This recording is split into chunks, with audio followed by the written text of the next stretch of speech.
সবাইকে ঈদ উল ফিতরের শুভেচ্ছা এবং ঈদ মোবারক। আসসালামু আলাইকুম বিদেশবাসী, কেমন আছেন আপনারা? আশা করি সকলে অনেক ভালো আছেন। তো আজকে ঈদের দিন, তাই দুই ভাই মিল্লা যাইতাছি মাঠের দিকে হাঁটতে হাঁটতে, আমি আর আমার বড় ভাই। যাই হোক, আমরা এই প্রথম দুজনে একসাথে মাঠের দিকে যাচ্ছি। কখনো ভাইয়ের সাথে ঈদ করা হয় নাই, তো এইবার ভাই ঢাকাতে আছে, তার জন্য ভাইয়ের সাথে ঈদ করতে আসছি আমরা। তো তাই দুই ভাই মিল্লা হাঁটতে হাঁটতে মাঠের দিকে যাচ্ছি। আর মাঠে যাওয়ার আগে অনেক খেলনার দোকান বসে পড়ছে। ছোটবেলা হইলে আমরা এসব কিনতাম, এখন বড় হয়ে গেছে, এখন কিনা এখন প্রয়োজন মনে করি না। কথা বলতে বলতে মাঠে চলে আসলাম। তো আইসা দেখি আমাদের আগেও কিছু লোক চলে আসছে। তো আমরা সবার আগে আসার চেষ্টা করছিলাম, তাও আসতে পারলাম না। যাই হোক, আমরাও মোটামুটি আগে আইছি, 7টা 30 সময় চলে আইছি। আর নামাজ হচ্ছে 8:30টার সময়। তো এইখানে যিনি ইমামতি করবেন তিনি হচ্ছেন আব্দুল বাসেদ খান সাহেব, সিরাজগঞ্জ। তিনি এইখানে প্রতি বছরই নামাজ পড়ায়।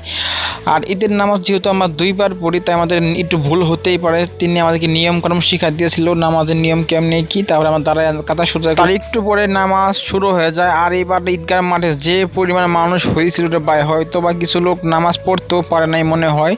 যাই হোক, আলহামদুলিল্লাহ নামাজ পড়তে পারছি। নামাজের পরে একটু বিশ্রাম নেই দুই ভাই, যেহেতু গরম পড়ে গেছিল, গরমের সময় এখন গরমের সেই লেভেলে গরম পড়ছিল।